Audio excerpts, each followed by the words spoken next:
আপনাদের এপিসোড 2-তে স্বাগত।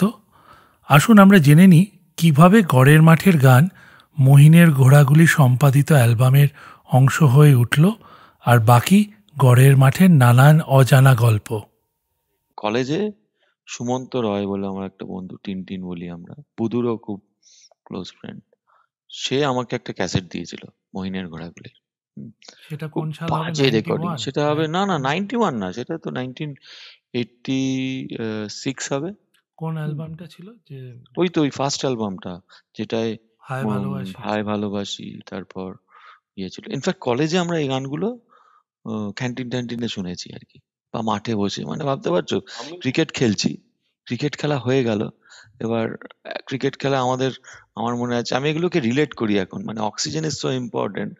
কারণ আমাদের একটা ফান্ডা ছিল, খেলার পর যখন you are completely tired, then you start doing those catch practice করা বা ইয়েগুলো করা। হ্যাঁ, সো তাতে আরো ইয়ে হতো। হ্যাঁ, হঠাৎ কোনায় শুনছি দু তিনটে মেয়ে আর ছেলে মিলে একটা গিটার নিয়ে হায় ভালোবাসি গাইছি উইথ দ্যাট হারমোনিয়াম। হেভি লাগছিল শুনতে।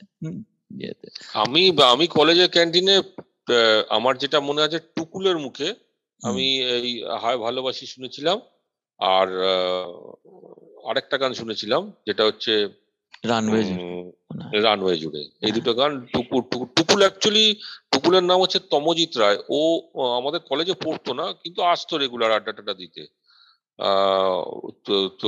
টুকুলের ও খুব এইগুলোর সঙ্গে যুক্ত ছিল, বা কোনোভাবে ও পারিবারিক সূত্রে এই গানগুলো হয়তো শুনেছিল বা পেয়েছিল। আমি জিজ্ঞেস করেছিলাম যেগুলো কার গান, বলেছে আমার এক দাদা আছে, ওনারা এক্সপেরিমেন্টাল গান করেন। And the irony is, Gautam da কিন্তু তখন কলেজ স্কোয়ারে আসতো ওই ইয়েতে, কি বলে, কাগজের বাগে। হ্যাঁ। কিন্তু আমাদের সঙ্গে আলাপ তো সেইখানে গিয়ে মানে দেখা হয় গৌতম দার সঙ্গে, প্রথম সাক্ষাৎ যেটা। তো প্রথম সাক্ষাৎকারে যেটা মনে হয়েছিল সেটা হচ্ছে একটা ভীষণ ভালো আড্ডার জায়গা। আমার যেটা মনে হয়েছিল ব্যক্তিগতভাবে, ভীষণ ভালো আড্ডার জায়গা। এবং গৌতম দার ঘরটা খুব মানে অপূর্ব আর কি। মানে বাইরের ঘরটা ছোট্ট একটা বারান্দা পেরিয়ে ঢোকা, একতলা বাড়ি, এবং ঘরটা চারদিকে শুধু ক্যাসেট এবং বই এই দিয়ে ঠাসা। দেওয়ালে একটা পাবলো পিকাসোর বড় ছবি, বড় বড় চোখ করে মানে তাকিয়ে আছে। আর গৌতম দার বাড়িতে বসার ব্যবস্থা মাটিতে, একটা নিচু টেবিল, জাপানি টেবিল আর কি, লম্বা মতো নিচু। তার একদিকে গৌতম দা বসে থাকতেন আধশোয়া হয়ে, আর অন্য দিকটাতে ভক্তজনেরা বসতো আর কি। আর গোটা দুয়েক চেয়ার রাখা ছিল, যদি কারোর পায়ের সমস্যা বা কেউ যদি চেয়ারে মানে এমন অবস্থা করতে পারবে, সোফা মতো একটা দুটো সিঙ্গেল ছোট ছোট রাখা ছিল। বেশিরভাগ লোক মানে বাকি মেঝেটাতেই ছড়িয়ে ছিটিয়ে বসতাম। সেখানে এও পাতা থাকতো, একটা জাজিম গোছের পাতা থাকতো মেঝেতে। তো সেইখানে খুব একটা পারফেক্ট আড্ডা স্থল। এবং কয়েকবার যাওয়ার পরে যেটা বোঝা গেল সেটা হচ্ছে যে শুধু গানের লোক না, বিভিন্ন শিল্প সাহিত্যের বিভিন্ন ধারার লোক, যিনি লেখেন, যিনি ছবি আঁকেন, যিনি ছবি তোলেন, যারা যারা ফিল্ম বানান, এই ধরনের বিভিন্ন লোক কিন্তু ওখানে আসতো। এবং সকলের সঙ্গেই মানে একটা বাউলরা আসতেন, এদের সবার সঙ্গে সবারটা মিলিত আড্ডা। এবং অনেকে লোক ওপর বাড়িতে থাকতেন। অনেকের ছিল যেটা আমরা পরে বুঝতে পারলাম, যে ধরো বিদেশ থেকে কেউ এসছে, তারা এসে গৌতমদার বাড়িতেই থাকছে হয়তো 1 মাস ধরে থাকলো। আবার গৌতমদাও নিশ্চয়ই যখন যেতেন তখন এরকম ভাবেই কারোর বাড়িতেই থাকতেন বিদেশে গিয়ে বা অন্য জায়গায় গিয়ে। বাউলরা যখন আসতো বীরভূম থেকে, তারাও অনেকেই এসে গৌতমদার বাড়িতে থাকতো। এবং আমরা শুনেছি যে দীপক মজুমদার গৌতমদার বাড়িতে শেষ জীবনটা পুরোটাই প্রায় অনেকটা সময় কাটিয়েছেন আর কি। তো এই ধরনের একটা বেশ চমৎকার আড্ডার জায়গা, এবং তার সঙ্গে গান এইটি চলতো আর কি। যার ফলে রাত্রি থেকে মানে মানে সকাল থেকে রাত্রি এবং রাত্রি থেকে সকালও হয়েছে, যে ওখানে হয়তো টানা আমরা মানে বসে আড্ডা দিয়েছি, করেছি ইত্যাদি ব্যাপার। এটা মূলত 92 থেকে শুরু করে আমি 94 সালের শেষ অবধি খুব নিয়মিত যেতে পেরেছিলাম। তখন আমি কলকাতাতেই চাকরি করছি। আর 94 শেষ দিকে যখন ওই যেদিনকে বছর 20 পরের রেকর্ডিং শুরু হলো, সেই দিনই আমি সরকারি চাকরিতে মানে জয়েন করে, এবং আমার পোস্টিং হয় জলপাইগুড়িতে। আমি সেই দিনকে ওই রেকর্ডিং সেশনটা কিছুটা অ্যাটেন্ড করে তারপরে আমি বেরিয়ে যাই। এরপরে যখন এসছি তখন অবশ্যই গেছি, কিন্তু সেটা একটু স্ট্যাকাটো টাইপ হয়েছে আমার দিক থেকে।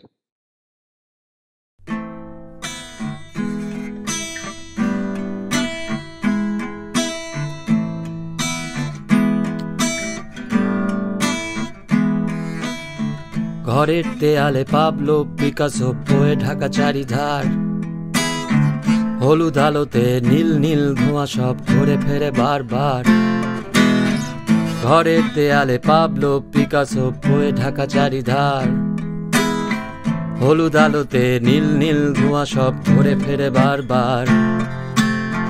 জুতো জোড়া আর মান অভিমান বাইরে এসো খুলে, অহমিকা যত ফেলে দিয়ে এসো চুক্তির জঙ্গলে।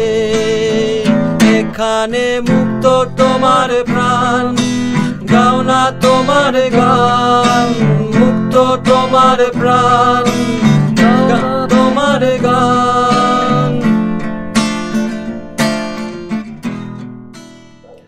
আচ্ছা, আবার বছর 20 পরের যখন কথা এলো, তোমাদের কি মনে আছে যে হঠাৎ আবার বছর 20 পর বার করার তাগিদ কি ছিল?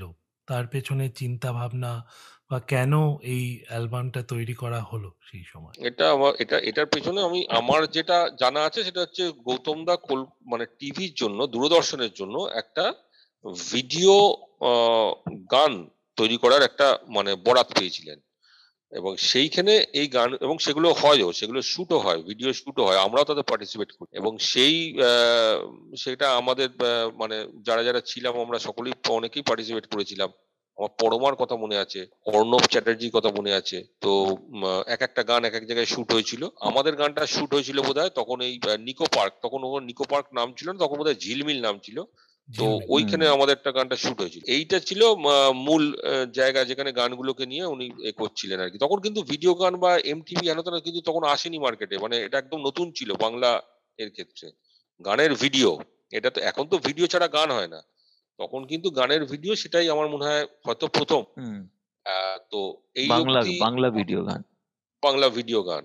সুব্রত কিছু অ্যাড করতে পারে, সুব্রত আরেকটু মনে হয় আমার কিছু বলার থাকবে এখানে। আমরা তো যখন গৌতম দাকে মিট করলাম, গৌতম দা তখন গান বাজনা অতটা অ্যাক্টিভলি করছে, ফিল্মের লাইনটাই ছিলেন, ফিল্মের লাইনে আছে। তো আমার মনে হয়েছিল যে আমরা মিট করার পর গৌতম দা আবার মানে গৌতম দার খুব ভালো লেগেছিল যে ওই গানগুলো এখনো এক্সিস্টিং আর কি, যে মইনের ঘোড়াগুলির গান। এবং শুধু তাই নয়, that Legacy is getting carried out. হ্যাঁ, মে নট বি যে আমরা ডিরেক্টলি ওখান থেকে, আমাদের তো যেটা বললাম অনেক ব্যাকগ্রাউন্ড আছে যে why we were doing this songs, আমরা মইনের ঘোড়াগুলি পরের দিকে পেয়েছি। তো গৌতম দা খুব ইন্টারেস্ট, তারপর ওই ইন্টারাকশন হতে শুরু। ইনফ্যাক্ট গৌতম দাকে পাওয়া খুব ডিফিকাল্ট ছিল প্রথম দিকে আর কি, আর অনেক দূর আমাদের পক্ষে তখন, সেই সল্টলেক থেকে নাকতলা একটা বাস ছিল S14, সেটা বোধহয় প্রায় 1 ঘন্টা নিত যেতে। এবং আমার তো অনেকবার হয়েছে আমি গেছি, গিয়ে থেকে গৌতম দা নেই বাড়িতে। তো আর ফোন তখন প্রায়ই খারাপ থাকতো, ইট ওয়াজ ডিফিকাল্ট টু ট্র্যাক হিম। কিন্তু তবু আমি আর বাপ্তা যখন দেখা হতো, বাপ্তার কাজ ছিল ফাটাফাট লিরিক্স গুলো লিখে নিত, আর আমি সুরটা তুলে নেওয়ার মনে রাখতে। হ্যাঁ, আর আমি গিটারের কর্ড ফর্ড গুলো দেখে নিয়ে গানটা। এটা হচ্ছে গৌতম দাদের যে গান ছিল, যেগুলো নতুন গান শুনতাম আমরা, সেগুলোর ক্ষেত্রেও বলছি আর কি। হ্যাঁ, সেগুলোর ক্ষেত্রে বলছি। হ্যাঁ, সেগুলোর ক্ষেত্রে সেগুলোকে মানে গৌতম দার সাথে ইন্টারাকশন যখন হতে শুরু করলো, গৌতম দা একটা জিনিস যেটা করতো, যে সেটা হচ্ছে একটা ওই চাপ রাখতো একটা, যে নতুন গান লাগবে। হ্যাঁ, সেই সময় কিন্তু সুমন চলে এসছে, সুমন চট্টোপাধ্যায়। হ্যাঁ, ও করেছে। গৌতম দাস পরে ওটা বলছে, সুমনের কন্টেম্পোরারি কিন্তু সুমন চট্টোপাধ্যায় এই গানগুলো সব কিন্তু আগেও বার করেছিল 80-তে যখন। হ্যাঁ, তোমাকে চাই। হ্যাঁ, তারপর আরো গান ছিল ভোপালের, তখন ওই গ্যাস ট্র্যাজেডিটা হয়েছিল। হ্যাঁ, সারি সারি সারি, অন্ধলোক, দৃষ্টিহীন মানুষ। হ্যাঁ, তারপর একটা সুযোগ দাও, আর একটা সুযোগ, একটা পুরো অ্যালবাম, কমপ্লিট অ্যালবাম করেছিল, which never kicked off. তো দ্যাট ইন্টারাকশন স্টার্টেড আর কি। এবং ইন্টারাকশন ইন দা বলতে কি জানি না, মানে আমাদের আগে, আমি পার্সোনালি বলো, আগে আমাদের গান গাওয়ার জায়গা ছিল বিহি পার্ক। ওই বিহি পার্কের যত বাড়ি আছে ডেফিনেটলি আমার গলা শুনেছে, তখন গলায় অনেক জোর ছিল। ইনফ্যাক্ট তারপরে ইট শিফটেড টু আছে গৌতম দার বাড়িতে গিয়ে গান বাজনা করবো, ইট ওয়াজ অ্যান আনএন্ডেড থিং আর কি। সকালবেলায় চলে গেলাম, সারা রাত থেকে করা, আর আড্ডা তার সাথে, এবং সঙ্গ আর কি। হ্যাঁ, বল। অ্যাড করবো, সেটা হচ্ছে যে আমার যেটা মনে হয় সেটা হচ্ছে গৌতম দাই হচ্ছেন একজন প্রথম সিনিয়র ব্যক্তি, মানে আমাদের থেকে গৌতম দার বয়সের ডিফারেন্স তো অনেকটা ছিল, প্রায় ডাবল, 20 বছরের মতো। হ্যাঁ, না 20 বছরের মধ্যে ডিফারেন্স ছিল। হুম, তো 20 বছর বা 18 বছর এরকম। তো ওই প্রজন্মের ধরো আমাদের মানে ছোট কাকা ছোট মামা গোছের একটা মানে বয়সী লোক, তা উনি ওই প্রথম ব্যক্তি যার বাড়িতে গিয়ে মানে এই ধরনের গান বাজনা নিয়ে সিরিয়াসলি উনি আলোচনা করছেন, বা প্রভুদি গৌতম দাস স্ত্রী আমাদেরকে মানে সাদরে অভ্যর্থনা জানাচ্ছেন, বা মানে অনেক সময় তো বহু রাত অবধি থেকে আমরা খাওয়া দাওয়াও করেছি, দিনের বেলা রাতের বেলা ফুল ট্রিপ। সেটা প্রভুদি সামাল দিত অবশ্য, খুব সুন্দরভাবে প্রভুদির একটা টেকনিক ছিল, মানে আস্তে আস্তে আস্তে আস্তে যাই হোক সেটা পরে বলা যাবে কোনো জায়গায়।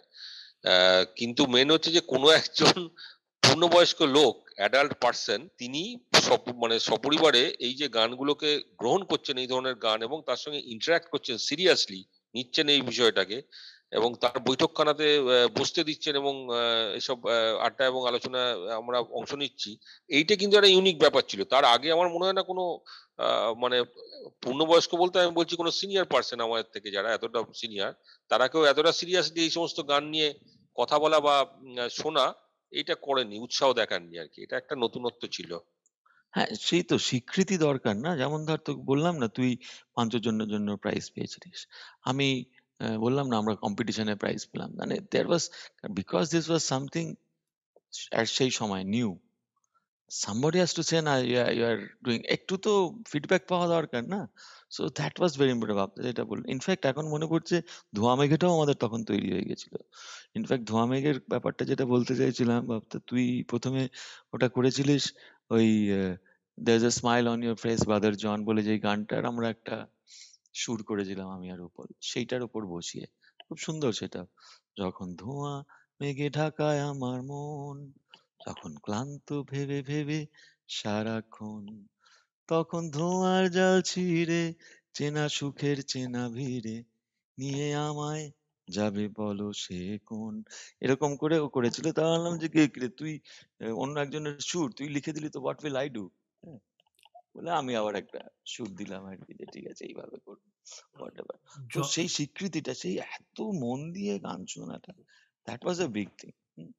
এরকম নয় যে আমরা গৌতম দার মতো করে গান করছি বা কিছু, বাট দ্যাট সঙ্গ, দ্যাট এবার ওখানে অত মিউজিশিয়ান আসছে, তারাও যারা we are trying to do those kind of things, বা নতুন অনেকে আবার প্রতিষ্ঠিত, দেবজ্যোতি মিশ্র মানে প্রতিষ্ঠিত লোক, রাইট? তারপর অর্ণব দা, অনিল চ্যাটার্জির ছেলে, হ্যাঁ, is a very good musician. তারপর কোনো ফিল্ম আর্টিস্ট আসতো, বাউলরা আসতো, এই বাউলরা কিন্তু টপ টপ বাউল, আর সেভাবে গৌতম দা আলাপ করিয়ে দিত না কাউকে যে এরকম বা ওরকম, ঠিক আছে, ইউ গো অ্যান্ড সিং।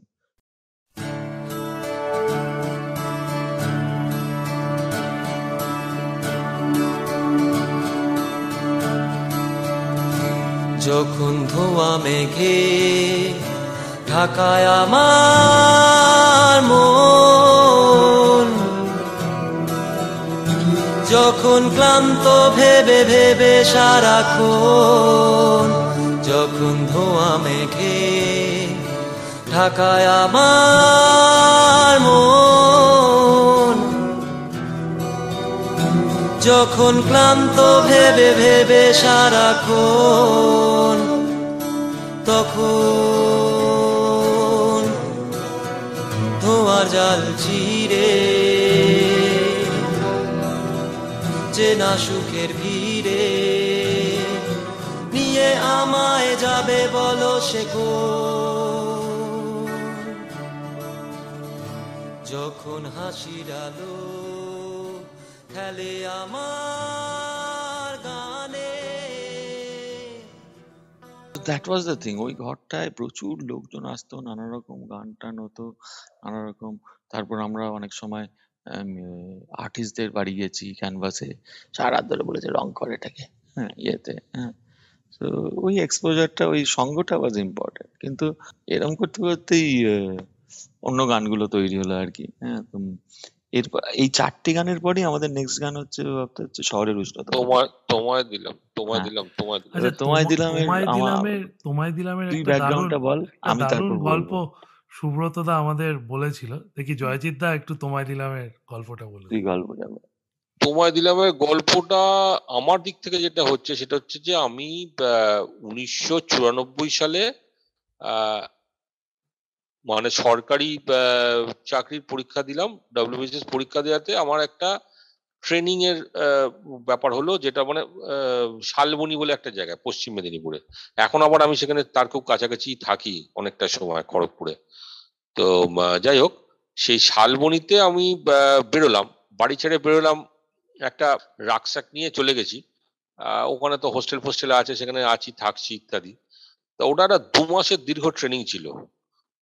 আমি ল্যান্ড রিফর্মস ডিপার্টমেন্টে জয়েন করি, তার একটা বড় ট্রেনিং ওখানে ছিল।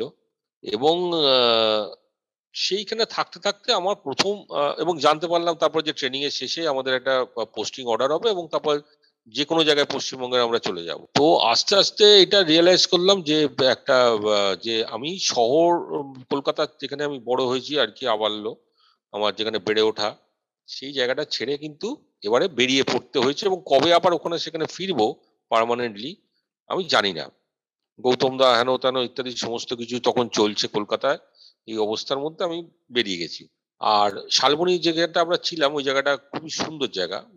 ওর মানে পাশ দিয়ে তখন আরো ফাঁকা ছিল, পাশে একটা পরিত্যক্ত রানওয়ে ছিল যেখানে আমরা বিকেল বেলার দিকে বেড়াতে যেতাম। আমাদের ওই ট্রেনিং সেন্টারে কিছু সাইকেল দেওয়া ছিল, সেই সাইকেল করে আমরা যেতাম এদিক ওদিক ঘুরতে। পাশে একটা ঠিক ট্রেনিং সেন্টারের পাশ দিয়ে একটা রেল লাইন চলে গেছে। তো ওই রেড লাইনটা আবার হচ্ছে কলকাতার সঙ্গে মানে ট্রেন দিনের মধ্যে 2টো বা 3টে ট্রেন যেত। ট্রেন যাচ্ছে যখন মাঝে মানে অনেকটা মধ্যরাত্রে বা ভোরবেলায় কোনো সময় ভোঁ দিয়ে চলে গেল, তো খুবই একটা মন উদাস করা ব্যাপার, খুব নস্টালজিক ফিল হয়। ট্রেনটাতে করে যদি উঠে যেতে পারতাম। ওইখানে কোনো স্টপেজ ছিল না, কোনো স্টেশন ছিল না, স্টেশনটা ছিল আরো প্রায় 4-5 কিলোমিটার আগে, কিন্তু ওখান দিয়ে চলে যেত, তা হু করে উঠতো আর কি মন। তো আস্তে আস্তে রিয়েলাইজ করছি যে আমি বেরিয়ে এসেছি আর কি, আর কলকাতায় নেই, এবার আমি বাইরে এসেছি, এবার অনেকটা গ্রাম্য জীবনের মধ্যে পড়বো এবং কাটাতে হবে। তখন মানে এই লাইনগুলো আর কি, ইনিশিয়াল যে এগুলো আর কি, সেই লাইনগুলো তখন বেরোতে লাগলো, যে ভেতরে যে মূলত শহরটাকে ছেড়ে বেরোনোর যে যন্ত্রণা, সেখান থেকে আমার গানটা তৈরি করা শুরু হয়। কিন্তু যখন আলটিমেটলি অনেক লেখার ক্ষেত্রে যেটা হয়, যেহেতু অবিক তুমিও লেখালেখি করো, তুমিও ব্যাপারটা নিশ্চয়ই বুঝতে পারবে যে অনেক সময় একটা গান বা একটা লেখা এক জায়গা থেকে শুরু হয়ে লিখতে লিখতে হঠাৎ বোঝা যায় যে এটা মানে কলমটা আর আমার আয়ত্তের মধ্যে নেই, এটা অন্য কেউ চালাচ্ছে, বা চিন্তাধারাটা অন্য খাতে বইতে থাকতে শেষ অব্দি যেখানে গিয়ে দাঁড়ালাম শেষ হলো, সেটা হয়তো আরেকটা অন্য কোনো জায়গা। তো এটাও শেষ অব্দি একটা প্রেমের গানে গিয়ে শেষ হলো। সেটা প্রায় আমার বছর খানেক পুরো প্রসেসটা হয়েছিল আর কি। তার কারণ আমি যখন গিয়েছি 94 সাল থেকে হয়তো এটা লেখা শুরু করেছি, কিন্তু 95 বছর 20 পরে ওটা বেরোয়নি, ওটা ঝরা সময়ের গানে বেরিয়েছে তার পরের বার 96 বেরিয়েছিল। তো সেক্ষেত্রে 96 না 97 আমার খেয়াল নেই, এক বছর তো বইমেলা সেই পুড়ে গেল না কি হলো না।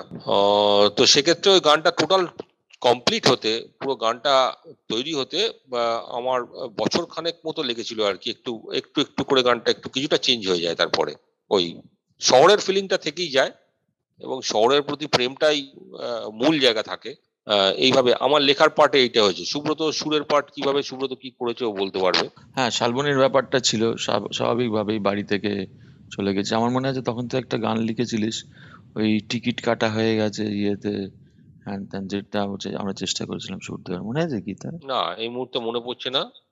লাইন যদি বলতে পারিস তাহলে চেষ্টা করতে পারি মনে করা। তো ওই হ্যাঁ। সুরের তোমায় দিলাম এই সুরের ব্যাপারটা। শালবনির ব্যাপার থেকে যে তুই লিখতে শুরু করেছিস আমি জানি না, আমার যেটুকু মনে আছে তোরা ট্রেকে যাবি ঠিক করলি, তুই বুবুদা আরো কারা সব ট্রেকে যাবি ঠিক করলি না? তারপর ট্রেক তো করে এসছিলাম। না এই ট্রেকে, গান যখন হ্যাঁ তোরা তো ওখানে গিয়ে রডোডেনড্রন দেখলি, তারপরে সেই হ্যাঁ রনের একটা ছবি এনেছিলিস তো, সেটা আমার মনে আছে। যে ট্রেকে তো আমি যেতে পারলাম না, কিন্তু আমার আইডি কার্ড দেখিয়ে তোদের সব জিনিসপত্র ভাড়া করে নিয়ে গেছিলিস তোরা, মনে আছে? তারপর ট্রেক করে ফিরে এলে দুটো জিনিস হলো, একটা হলো এই গানটা তখন ইটস রেডি, তুই মানে প্রচন্ড চাপ দিয়ে, আমার মনে হয় এই গানটা আমরা ফাস্টেস্ট কমপ্লিট করা হয়েছে, যে আজকেই সুর দিতে হবে, এখনই সুর দিতে হবে। আর তখন আমি ওই সিকোয়েন্সটা বারবার করছি, ওই যেখানে তোর A minor, G major, F major, E major, যেটাতেই এখনই শুরুতে কিছু করার নেই, you have to do it now. So it was like that, সেটা আমার মনে আছে। তো আমার ভেবেছিলাম যে ওই রডেন্টন দেখেছিস, এবং আমি যেহেতু যেতে পারি না, আমি ভেবেছিলাম যে তুই আমার জন্য এই গানটা লিখেছিস। তো ইন দ্যাট ভেন আমি শুটটা ভেবেছিলাম। শহরের উষ্ণতম দিনে পিচ গলা রোদ্দুরে বৃষ্টির বিশ্বাস তোমায় দিলাম আজ। আর কি বা দিতে পারি পুরনো মিছিলে, পুরনো ট্রামেদের শাড়ি, ফুটপাত ঘেঁষা বেলুন গাড়ি, সুতো বাঁধা যত লাল আর সাদা, ওরাই আমার থতমত এই শহরের রডোডেনড্রন। তোমায় দিলাম আজ। আরে কি বা দিতে পারি পুরনো মিছিলে, পুরনো ট্রামেদের শাড়ি, ফুটপাত ঘেঁষা বেলুন গাড়ি, সুতো বাঁধা যত লাল আর সাদা, ওরাই আমার থতমত এই শহরের রডোডেনড্রন।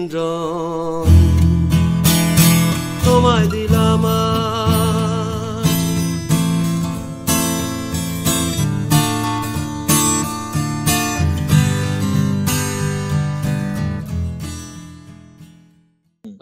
তো যাই হোক, কিন্তু মেন ব্যাপার হচ্ছে আমার এই গানটা লেখার যে মানে অনুপ্রেরণা, যদি শব্দটা ব্যবহার করি, সেটা সন্ধ্যাক্ষ বা রডোডেনড্রন নয়, ওটা একটা পার্শ্ব চরিত্র হিসেবে ঢুকেছে ওখানে।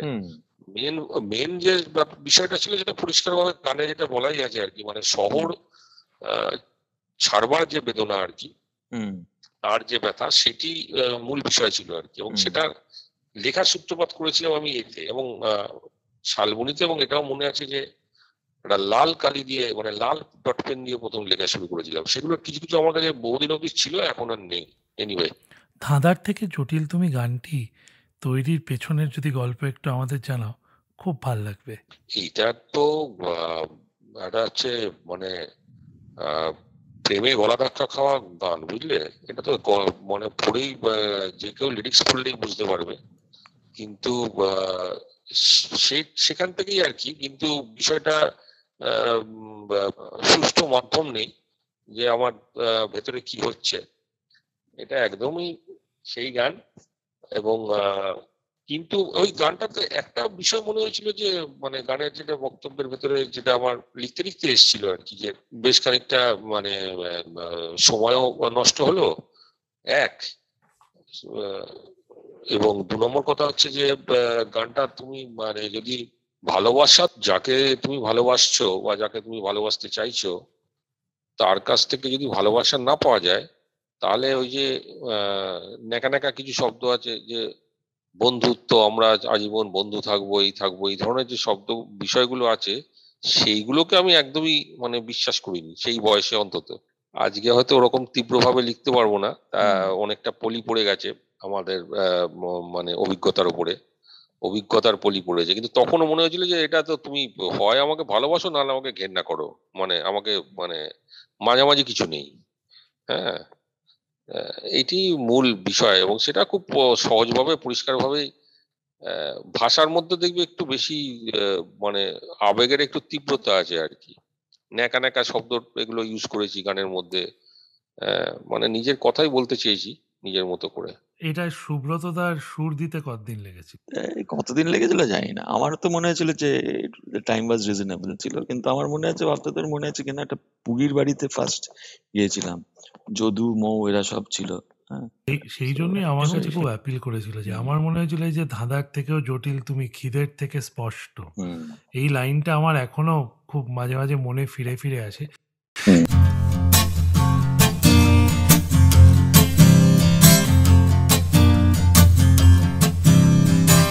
ধাঁধার থেকেও জটিল তুমি, খিদের থেকেও স্পষ্ট, কাজের মধ্যে অকাজ খালি, মনের মধ্যে কষ্ট। ধাঁধার থেকেও জটিল তুমি, খিদের থেকেও স্পষ্ট, কাজের মধ্যে অকাজ খালি, মনের মধ্যে কষ্ট। স্বপ্ন হয়ে যখন তখন আঁকড়ে আমায় ধরো, তাই তো বলি আমায় বরং ঘেন্না করো, ঘেন্না করো। তারে রে তারারে রে, গুণগানের হাজার বলি, শুধুই সময় নষ্ট। আঁকছো ছবি সমস্ত দিন, রং সবই অস্পষ্ট। গুণগানের হাজার বলি, শুধুই সময় নষ্ট। আঁকছো ছবি সমস্ত দিন, রং সবই অস্পষ্ট। সুখের থেকেও হাজার গুণে দুঃখ অনেক ভালো, তাই তো বলি আমায় বরং ঘেন্না করো, ঘেন্না করো।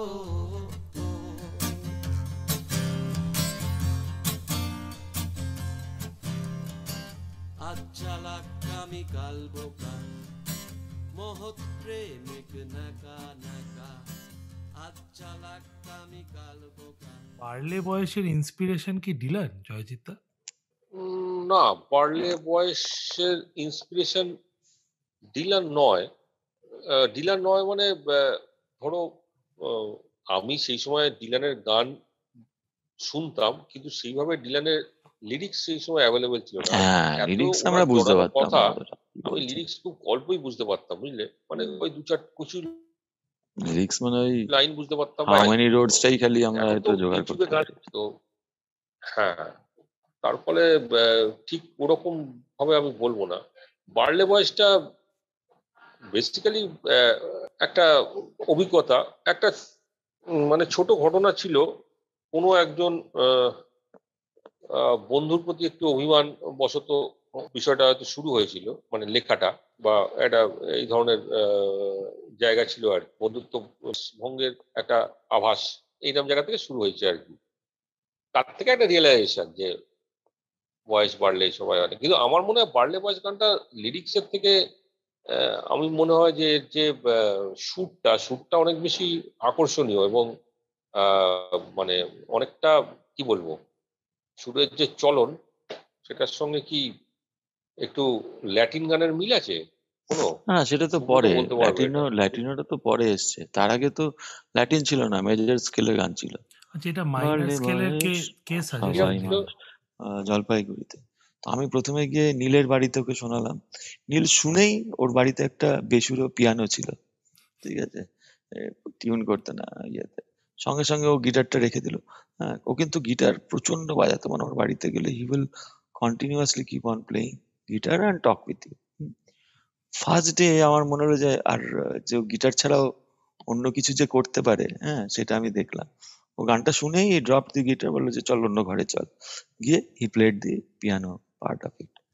That was a big thing, heavy. বাহ, ইট স্ট্রাক হিম সামহাউ। বাড়লে বয়স সবাই মানুষ হয় কি, শুনলে কথা মানুষ চেনা যায় কি, চেনা সহজ নয়, চিনতে লাগে ভয়, চেনা সহজ নয়, চিনতে লাগে ভয়, বলি তাই। আসুন সুব্রতদার কাছে শুনে নি গড়ের মাঠের অনুষ্ঠান করা, হল বুক করে অনুষ্ঠান করার মজার গল্প। আমি, নীল, চন্দ্রিমা, মিঞ্জিরি, গাবু, বনি, হোয়াইট কলাকুঞ্জতে। বাপ্তা কোনো কিছুক্ষণ সময়ের জন্য জলপাইগুড়ি থেকে এসেছিল অফিস থেকে কাজে। এসে দেখলো মানে আমি হলটা বুক করে দিয়েছি, বাট নাথিং ইজ প্ল্যান্ড, কিচ্ছু প্ল্যান না। রিহার্সাল ফিয়ার্সাল করেছি অনেক ইয়েতে, কিন্তু that is not the point, right? একটা তো স্ট্রাকচার দিতে হবে।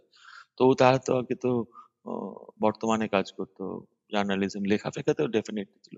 ও ফাটাফাট একটা প্যাম্পলেট বানিয়ে দিল, এই শোগুলো আছে কিনা কে জানে, could have been historic things.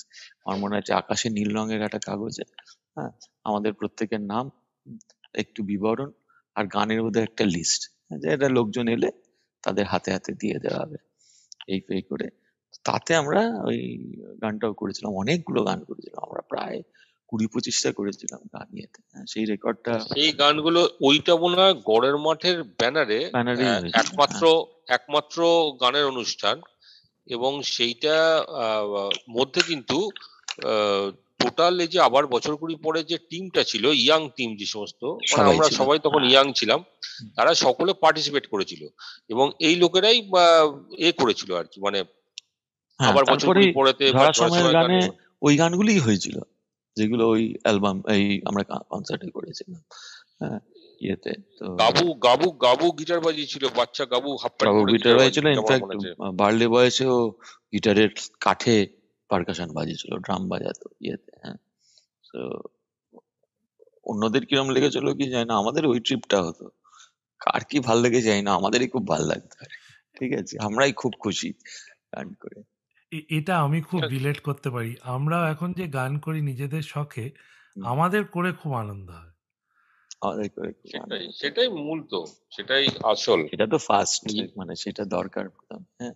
So ওই কনসার্টটা হলো 1996, গৌতম দা তখন কার্বি অ্যাংলং হয়েছে। সেই সময় কিন্তু অন্য গানগুলো হচ্ছে, ঋতিকা দেবজ্যোতির আমার দক্ষিণ খোলা জানলায় গানটা হয়েছে, ঋতিকা দেবজ্যোতি মিশ্র একটা বিড়লা সভাঘরে প্রোগ্রাম করে, নীলদা ওই গানটা পথ গেছে বেকের অ্যালবামের গানগুলো করছে, হ্যাঁ। তো আচ্ছা, অ্যালবামের তোমাদের কোন গানটা কোন অ্যালবামে যাবে এটা ডিসিশন কে নিয়েছিল?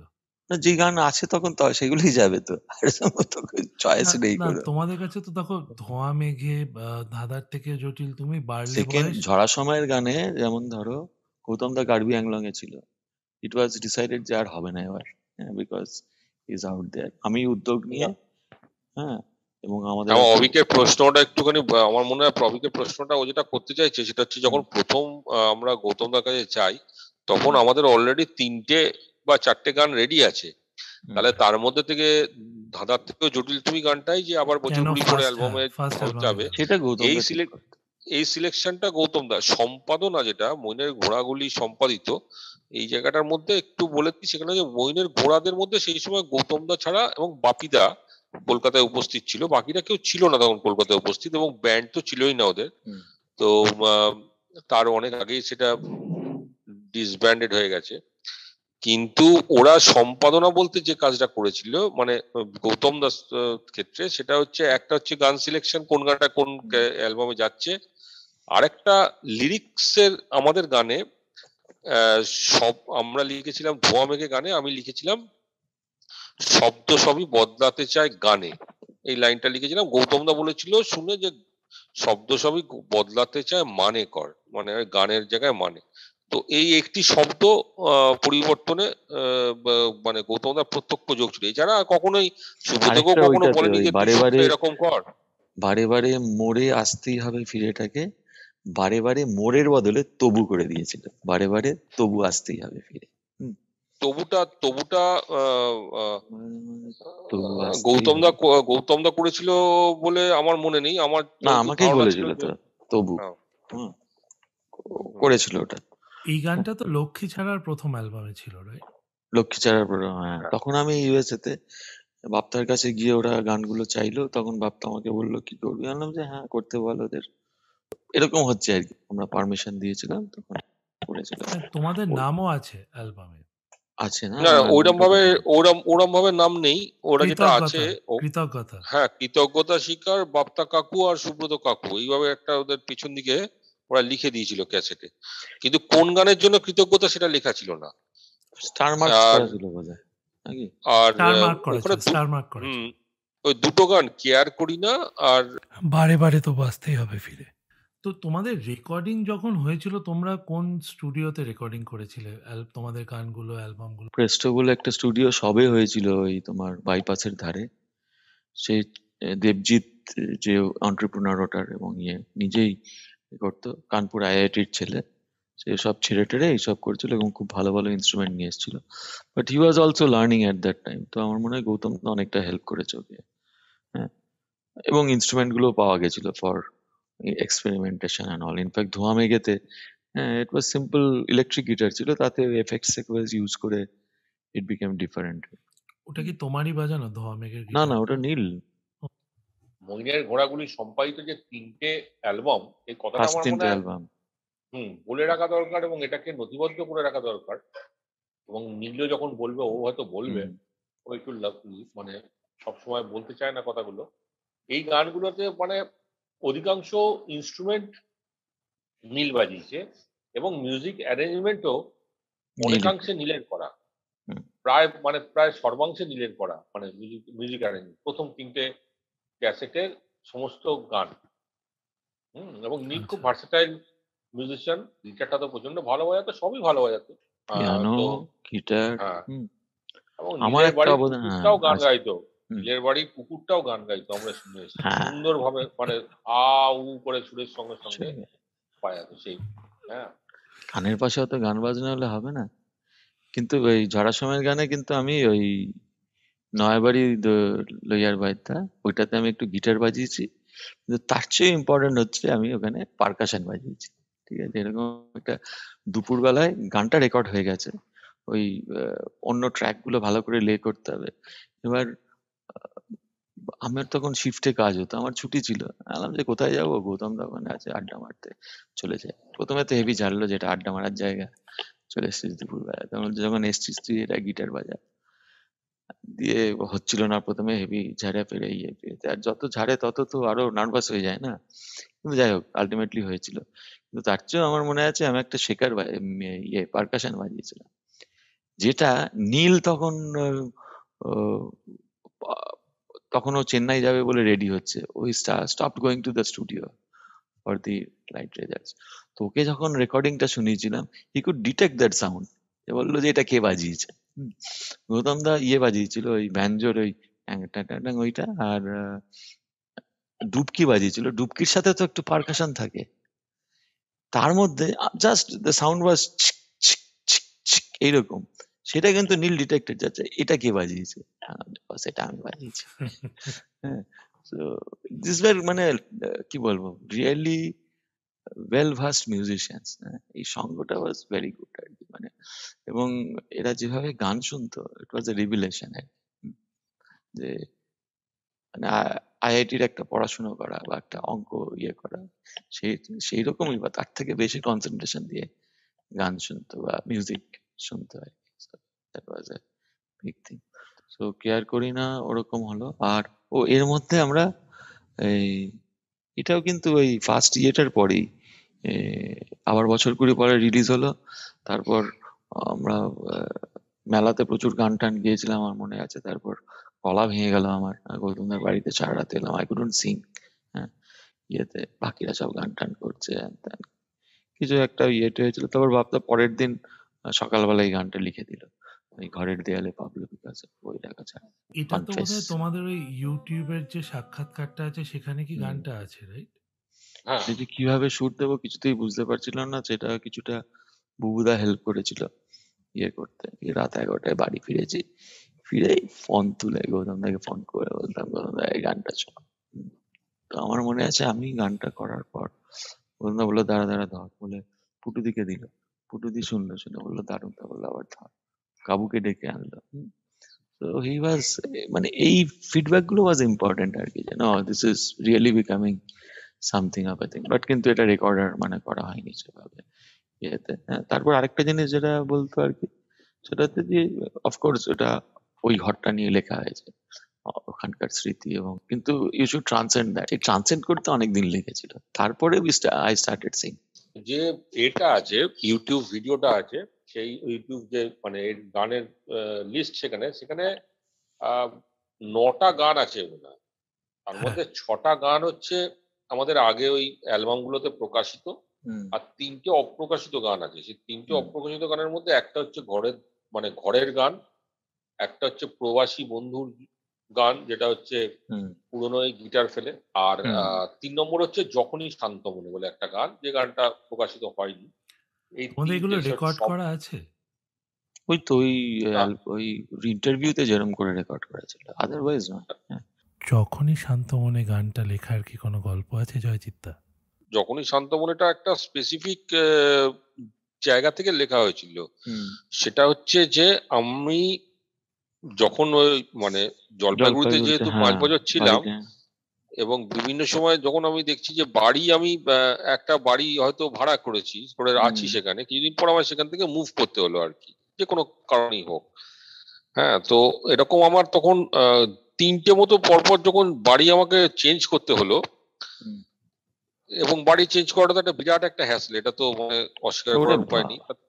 তখন বললো যে কি রে ভাই, আমার কি মানে কোথাও এক জায়গায় থাকবার নেই, তাহলে সল্টলেক ছেড়ে গেলাম জলপাইগুড়িতে এক জায়গায়, প্রথমে গিয়ে ময়নাগুড়িতে থাকতাম, তারপর সেখান থেকে চলে এলাম জলপাইগুড়িতে একটা বাড়িতে, সেখান থেকে আবার একটা বাড়িতে চেঞ্জ করতে হলো।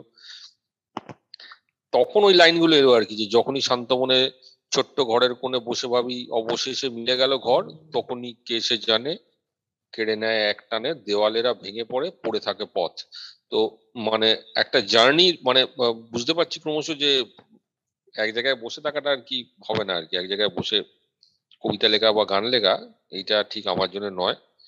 আর সেইটাতে থেকেই আর কি ওটা লেখা। এনিওয়ে, 97 এর লেখা মনে আছে। ওটা 97-98 এরকম সময় হবে, তার আগে নয় না, কোনোভাবেই। 97 তো মায়া বেরোলো, তার আগেই লেখা হয়ে গেছিল এই গানটা, সেটাই বলছি। আর্টিকেলটা বেরোয় মিথজীবিতা নিয়ে, ওটা 2014-তে বেরিয়েছিল, 14তে বেরিয়েছিল 2014 13ই জুলাই, হ্যাঁ, সংবাদ প্রতিদিনে। সংবাদ প্রতিদিনে।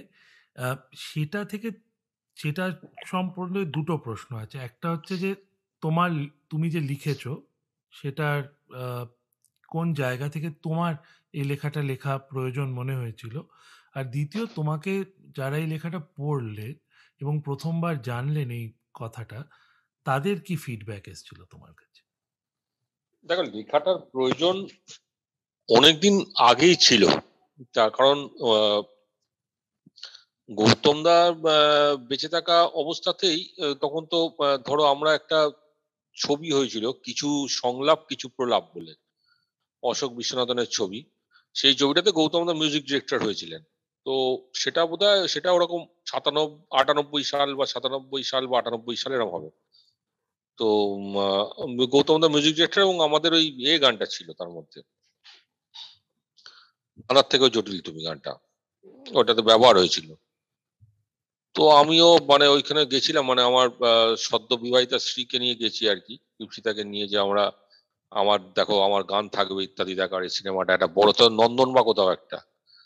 তা গান টান হলো, সবই হলো, গৌতম দা ওখানে অভিনয় করে, শেষে দেখলাম যে নাম টাম যেখানে দেখাচ্ছে একদম শেষে, সেখানে দেখলাম যন্ত্রানুষঙ্গে জয়জিৎ লাইন, মানে নাম আছে, আমি যন্ত্রানুষঙ্গ, তখন আমি গিটার ধরতেও পারি না, মানে চেষ্টাও করিনি ধরার।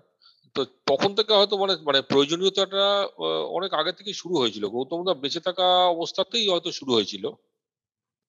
তারপরে তো গৌতম দা চলে গেলেন 1999 সালে, তারপরে পুরো বিষয়টা আরো খুব মানে ঘোলা হতে শুরু করলো, যে মইনের ঘোড়াগুলি সম্পাদিত গান, মইনের ঘোড়াগুলির গান, গৌতম দার নিজের গান, এই সমস্ত কিছু মিলিয়ে দেখা গেল যে ওই ক্যাসেটের সব গানই চলছে ওইরকম একটা আর কি, সবই মইনের ঘোড়াগুলির গান বলে চলছে।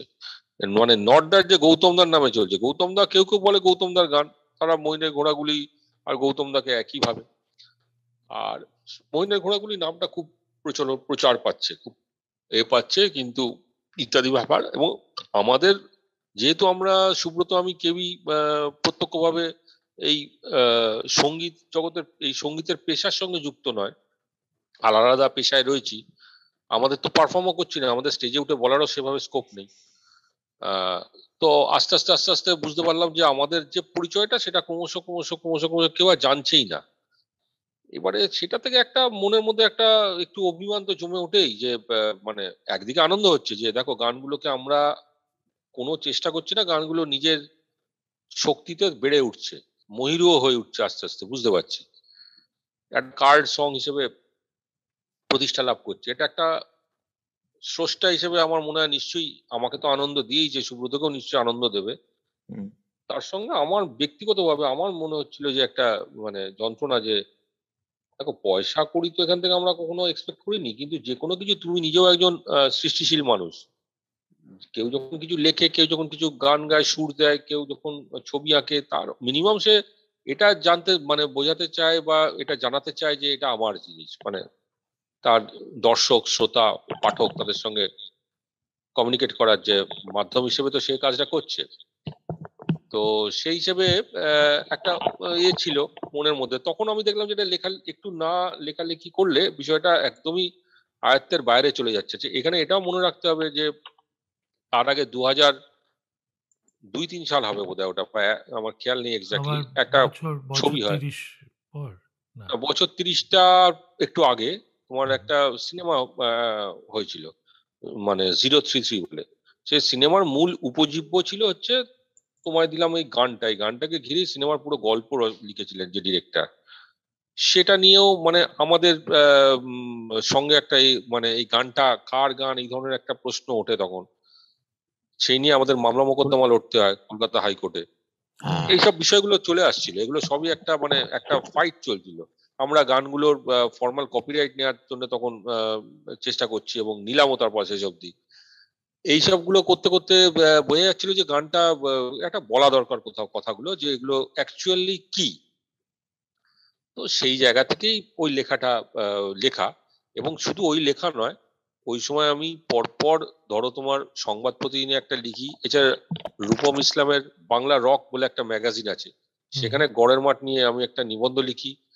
আহ, এবং তারপরে আমি অন্য মহিন বলে একটা গুরুচণ্ডালী প্রকাশনা, ওদের একটা বই তৈরি করে, এবং সেখানে আমি আবার লিখি, যেটা কিছুটা ওই সংবাদ প্রতিদিনের লেখার পুনরাবৃত্তি। আমি ওখানে মূলত চেষ্টা করেছি যে তথ্যগুলোকে দেওয়ার, যে কোন গানগুলো মহিনের ঘোড়াগুলির গান, কোন গানগুলো আমাদের গান, এবং কোন গানগুলো গৌতমদার গান। গৌতমদার প্রায় 16টা গান ছিল ওই 4টে ক্যাসেটে। সেই গানগুলোকে যদিও আলাদা করে লিখে দেওয়া হয়নি, কিন্তু 16টা গান যে ছিল সেটা আমি মানে যেগুলো একক গৌতম চট্টোপাধ্যায়। এবং যেমনি এই তথ্যগুলো পৃথিবীটা নাকি একদম একদম একদম ওই কাপে গৌতম কাপে একক। প্রিয়া কাফে। হ্যাঁ, হুম, এগুলো একক গৌতম চট্টোপাধ্যায়। তো এবং গৌতমদার ওই শেষ দিকের জীবনে উনি যে 8টা মতো গান তৈরি করেছিলেন, যে শেষের যে 8টা গান, সেগুলো তো মানে অসাধারণ। সুব্রত আমি শিওর এগুলো সম্বন্ধে আলাদা করে বলতে চাইবে। কিন্তু সবই তো মহিনের ঘোড়াগুলির নামে চলে যাচ্ছে, একটা মৃত ব্যান্ডের নামে। এবার এই কথাটা বলার সাহস কেউ পাচ্ছিল না, এবং আমার মনে হয় কিছু কিছু লোক ইচ্ছাকৃতভাবে মানে চুপ করে থাকছিল। তার সেইখানে যেমন মহিনের ঘোড়াগুলি ব্যান্ডের যারা আদি মেম্বার, তারা যেমন হয়তো অনেকেই চুপ করে থাকছিলেন। আবার কিছু লোক যারা এই সম্পাদিত ক্যাসেটে যে সমস্ত লোকেরা অংশগ্রহণ করেছিল, তাদের মধ্যে কেউ কেউ হয়তো চুপ করে থাকছিলেন এইভাবে ভেবে যে মহিনের ঘোড়াগুলি যখন একটা কাল্ট, একটা ব্যান্ড হয়ে গেছে, আমরাও যখন তার পার্ট হিসেবে সবাই, আমি যদি মানে আসি, এটা তো খুব সহজ ছিল না একটা Correct. কাল্ট ব্যান্ড তার পার্ট হিসেবে নিজেকে ঘোষণা করা বা এসে যাওয়া। তো আমি সেটা করতে চাইনি ব্যক্তিগতভাবে। আমার মনে হয়েছিল যে আমাদের গানগুলোর যে আমাদের, আর আমরা তো মহিনের ঘোড়াগুলি যখন হয়েছে তখন আমরা ক্লাস 2-3-3-3 তে পড়ি আর কি, মানে 75 সালটাল মানে হচ্ছে তখন আমরা 2 আর 3 তে পড়ি। আমি, সুব্রত ওরকম হবে 3 বা এতে হবে, 1 বছরের বড় আমার থেকে। তো সেই সময়ের ওই মুভমেন্টের সঙ্গে আমাদের কোনো প্রত্যক্ষ যোগই ছিল না। আমি এই কথাটাই এবং অনেকেই যারা ওই ক্যাসেটে করেছে তাদের ছিল না। এবার এইটা একটু পরিষ্কার করে তথ্য দিয়ে না বললে, এটা শুধু তো একটা কথা বলে দিলে হয় না, সেটা একটু করে তথ্য আহরণ করতে হয়েছিল। পড়ে আমি পরিষ্কার করেই ওটা বলেছি। তার ফলে প্রথম দিকে ওইটা পড়ে আমার কয়েকজন বন্ধু, তোমার প্রশ্নের যে দ্বিতীয় ভাগ সেটা হচ্ছে যে কি ফিডব্যাক বা কি, যারা মহিনের ঘোড়াগুলির সঙ্গে যুক্ত বন্ধু বান্ধব যারা ছিলেন, শুভানুদ্দায়ী যারা ছিলেন, গৌতমদার পরিবারের লোকজনরা, গাবু থেকে শুরু করে পুরুদি, সবাই হয়তো প্রথম দিকে একটুখানি মানে ক্ষুণ্ণ হয়েছিলেন, আমার মনে হয় হতে পারে সেটা। কিন্তু পরে যখন তারা পুরো আর্টিকেলটা ভালো করে পড়েন, আমি তাদেরকে সবাইকে রিকোয়েস্ট করি তোমরা পুরো আর্টিকেলটা পুরোটা পড়ো, তাতে আমি কোথায় ভুল কথা বলা আছে, কোথায় কোনো তথ্যের বিচ্যুতি আছে কিনা আমাকে জানাও। আর তথ্যের বিচ্যুতি যদি না থাকে তাহলে তোমার মানে এতে কারোর ক্ষুণ্ণ হওয়ার কোনো ব্যাপার থাকে না। তারপরে তারা সকলেই আমাকে জানিয়েছে যে না, তুমি যা লিখেছো ঠিকই লিখেছো, এবং গাবু পরবর্তীকালে দুবার যারা ওরা করলো, লক্ষ্মী ছাড়া যে অনুষ্ঠান করলো নজরুল মঞ্চে, সেখানেও আমাদেরকে যথেষ্ট স্বীকৃতি দিয়েছে আমাদের গানগুলোকে, এবং আমাদের ওখানে যে আমাদের যেটুকু অবদান ছিল আর কি বিষয়টার মধ্যে, সে বিষয়ে আমার বলবার কিছু নেই। অন্যান্যদের কাছ থেকে, অনেকের কাছ থেকে নীরবতা পেয়েছি, আর ফিডব্যাক হিসেবে অনেকের কাছ থেকে পেয়েছি যে আমরা আচ্ছা এই তথ্যগুলো তো আমরা জানতাম না, এগুলো সত্যি, এই ধরনের বিস্ময় পেয়েছি অনেকের কাছ থেকে। আর অনেকের কাছ থেকে ওই প্রাথমিক ক্ষুণ্ণতাটুকু পেয়েছি, কিন্তু পরবর্তীকালে তারা কিন্তু মেনে নিয়েছেন যে হ্যাঁ কথাগুলো সবই সত্যি, কাজে এখানে রাগ করার কিছু। আমার এক বন্ধু, তার শেষের দিকের লেখাটা পড়ে মনে হয়েছে যে তুমি বোধহয় একটা প্রচ্ছন্ন প্রশ্নচিহ্ন বা আঙুল তুলে গেছো গৌতম চট্টোপাধ্যায়ের প্রতি। তোমাকে কি এরকম? না, সরাসরি আমাকে সেভাবে কেউ এর কথা বলেনি, এবং শেষের দিকে আমি যেটা লিখেছি সেখানে তো আমি এক্সপ্লেন করেছি যে, মানে এক্সপ্লেন করিনি, আমি আমার দুটো কনজেকচার দিয়েছি, আমার দুটো অনুমান দিয়েছি যে কেন গৌতমদা এই গানগুলো ওপরে মহিনের ঘোড়াগুলি সম্পাদিত এই লেভেলটা লাগিয়েছিলেন, সেইটার দুটো অনুমান দিয়েছি। তার একটা অনুমান দিয়েছি যে গৌতমদার যে ব্যান্ডের যে তার আগের 20 বছর আগের যে ব্যান্ডের যে অসাফল্য, যে ওই ব্যান্ড তো সেই মহিনের ঘোড়াগুলি তো সেভাবে লোককে নেয়নি, এটা তো ঘটনা, যার জন্য ওরা ছেড়ে দেয় ব্যান্ড। তো সেইটাকে, অসাফল্যটাকে অস্বীকার করার একটা প্রয়াস ছিল, যে ওটাকে নতুন করে আমি ওটাকে হেরে যাইনি, আমি আবার মহিনের ঘোড়াগুলিকে ফিরিয়ে আনবো। গৌতমদার একটা জেদ ছিল, একটা ছিল, সেটা একটা কারণ হতে পারে। আর একটা কারণ হতে পারে যেটা আমি বলেছিলাম, যে একটা জনসমর্থন, সুপ্ত জনসমর্থন ছিল অতি বামপন্থী ইত্যাদি লোকজনের মধ্যে, এবং সেইটাকে খানিকটা মানে ক্যাসেটটা কটা বিক্রি হবে না হবে খুব সন্দিহান ছিল গৌতম দা। আমার মনে আছে বইমেলায় যাচ্ছি যেদিনকে, 1995 সালে বইমেলার যেদিনকে শুরুর দিন, ট্যাক্সি করে মনে হয় যাচ্ছি, সেটা যে কটা বিক্রি হবে বলতো, লোকজন কিনবে, গৌতম দা বলছে। ওর বাড়ি, গৌতম দা বাড়ি থেকেই যাচ্ছি, সুব্রত ছিল ডেফিনেটলি।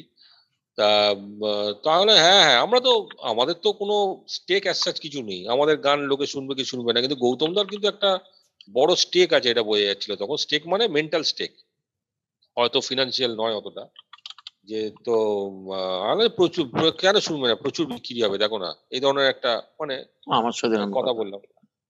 আমার সঙ্গে এরকম একটা কথা হয়েছিল, ব্যাপারটা কথা হয়েছিল আমার সাথে, ট্যাক্সি নিয়ে যাচ্ছিলাম, তো প্রচুর লোক শুনবে, এরকম একটা কথা বললাম।